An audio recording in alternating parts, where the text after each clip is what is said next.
What's up, guys? Welcome back to Deck Tech for Decks. I'm your host, Caleb. If you want to support me, you can now follow me through Patreon. Not only is it the best way to support the channel, additionally, you'll get more say in what decks I cover. Special shout out to my high contributing patrons. Newsome, you rock. Now let's get into today's Deck Tech with Xantcha. And this is the weekly voted patron build. So if you want to become a part of that vote, becoming a patron is perfect. Now let's get into what this deck wants to do. I saw a lot of people taking it the gold route, but that honestly didn't jive with me. So we're going to go with a rakdos storm list. Now let me explain why I think she's going to be pretty good as a rakdos storm commander.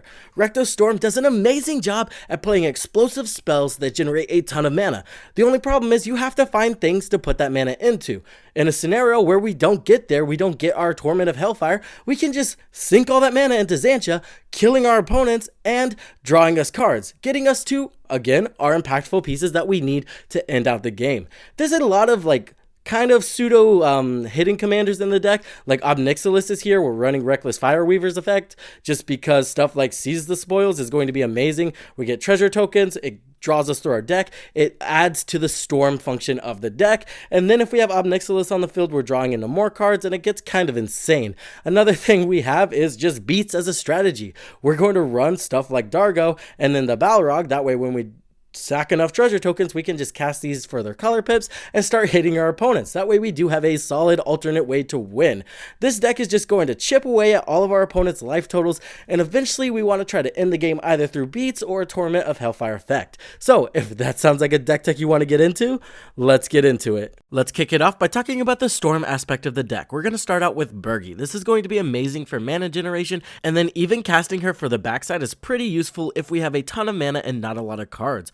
Urbrask, also going to be solid. We can flip this guy super easily in this deck, and then we're going to get a soft board wipe, some treasure tokens, and the ability to cast instant and sorcery spells from the graveyard. Pretty busted. Stormkiln Artist is going to be a must. There is a way to generate infinite treasure tokens with this guy, so stay tuned for that. Ruby Medallion's just going to lower the cost of all of our red spells. Jessica's Will, not only will this net us a ton of mana, it's also going to give us some card advantage. Seize the Spoil, Big Score, Unexpected Windfall, and Inspiring Tinkering. These are all going to be cards that give us card advantage while also giving us some mana. That's going to be very crucial for the storm aspect of the deck. Professional Facebreaker, again, another solid way to generate mana while additionally getting some card advantage. Goldspan Dragon's going to make it to where those treasure tokens are tapping for more than they should. I'm loving Brass's Tunnel Grinder. Just the fact that you can cast it, get rid of all your lands, and draw useful cards is amazing. Obnixilis, there's a lot of ways to ping 1 damage in this deck, so this guy can draw us a ton of cards as well. Not to mention Virtue of Courage. Kind of the same thing. We're going to get a ton of card advantage off of these two pieces. The Balrog, honestly, I just want to discard this guy and create treasure tokens half the time, but in a pinch, we'll spin our wheels, have nothing to do but a ton of mana, so we can just cast this guy and start beating face. Zoran's going to be another way to get value out of those treasure tokens. Bonus round seems insane. Before we storm off, we cast this, and then depending on what's in our hand, we can do some pretty gross things. First of all, Reiterate just goes infinite with itself. This really isn't useful half the time unless we have a Stormkiln Artist on the battlefield, because Stormkiln Artist specifically cares about spells being copied.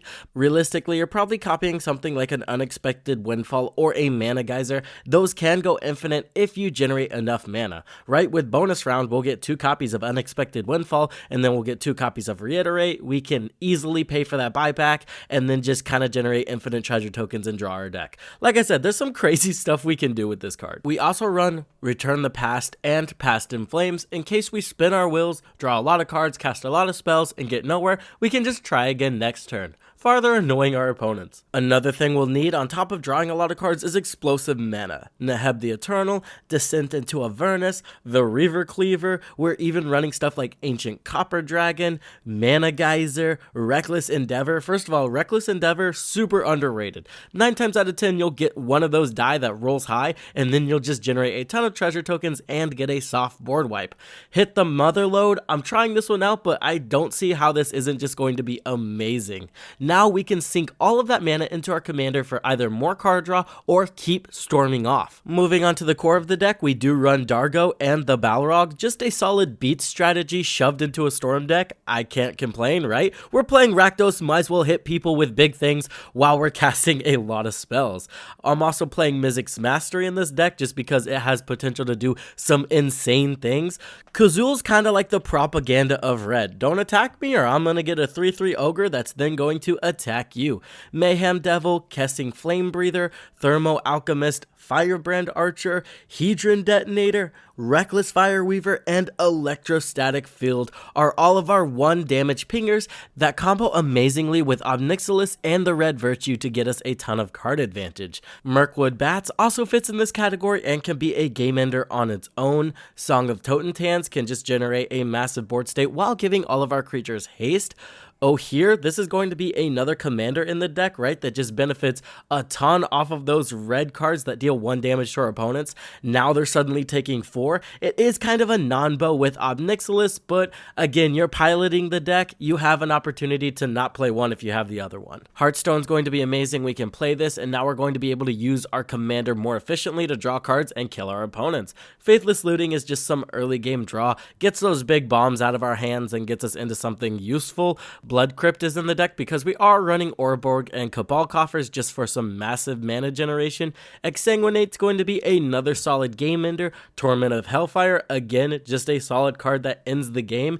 And then we have Reanimates because we do have some big bombs that are kind of expensive. I'm really excited to try out Isengard Unleashed. This is going to be an amazing card that has flashback and the ability to just do a ton of damage to our opponents. Moving on to card advantage, we are going to run Villas. This guy does a couple things in the deck. One, he's solid removal in a sense, you get some card advantage, and additionally, he's just a more efficient way to draw cards compared to our commander. Knight's Whisper, just some early game card advantage. Black Market Connections can get us some blockers, some card advantage, some treasure tokens. Read the Bones, again, digs us 4 cards deep, potentially. We then have Wheel of Misfortune. I'm loving this card, especially in decks like this one that can just bully one player's life total down to oblivion. Moving on to removal, we have Chaos Warp. Really good to get rid of any problem. Terminate, another solid card that just gets rid of a creature. Grim Hireling, I really like this card because it has the ability to generate a ton of treasure tokens while being able to use those treasure tokens as removal. Vandal Blast, a solid one-sided board wipe for artifacts, shenanigans, and liquid metal torque.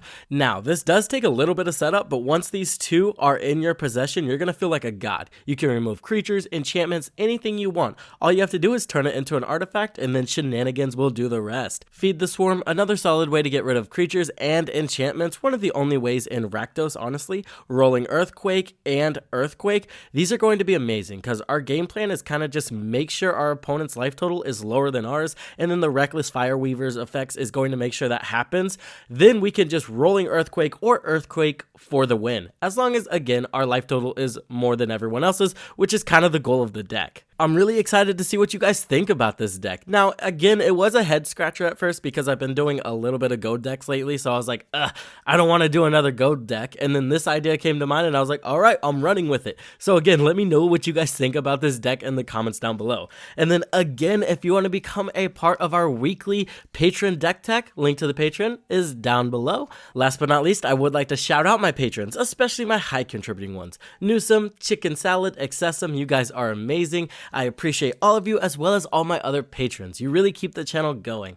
As always, I hope this helped you in your deck building endeavors, and I will see you in the next one.